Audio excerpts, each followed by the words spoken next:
Chapter 12. In the 7th year of Jehu, Joash began to reign, and he reigned 40 years in Jerusalem, and his mother's name was Zibiah of Beersheba. Jehoash did that which was right in the eyes of the Lord all his days, in which Jehoiada the priest instructed him. However, the high places were not taken away. The people still sacrificed and burnt incense in the high places.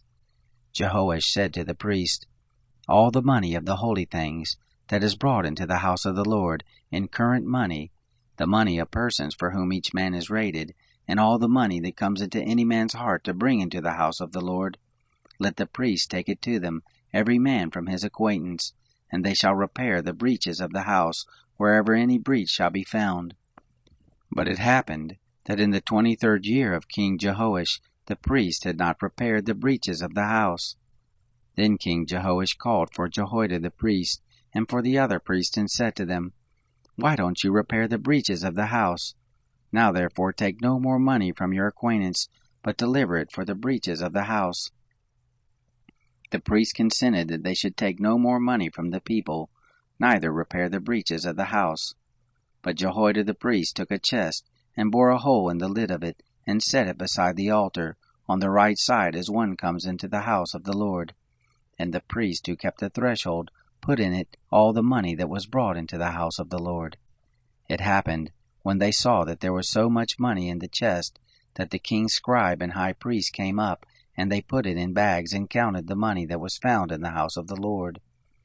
They gave the money that was weighed out into the hands of those who did the work, who had the oversight of the Lord's house, and they paid it out to the carpenters and the builders who worked on the house of the Lord, and to the masons and the stone cutters, and for buying timber and hewn stone to repair the breaches of the house of the Lord, and for all that was laid out for the house to repair it.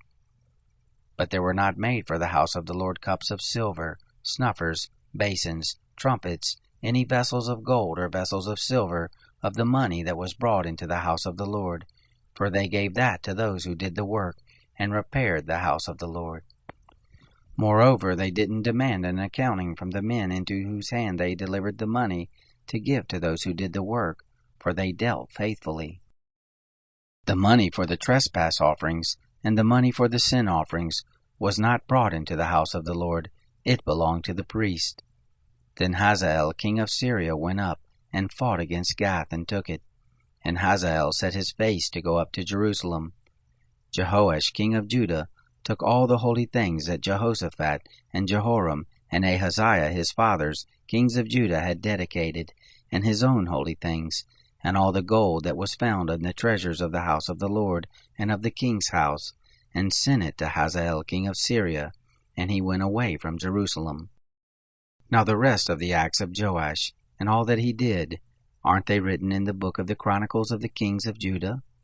His servants rose and made a conspiracy, and struck Joash at the house of Milo, on the way that goes down to Silla. For Jozachar, the son of Shimeath, and Jehozabad, the son of Shomer, his servants, struck him, and he died. And they buried him with his fathers in the city of David, and Amaziah his son reigned in his place.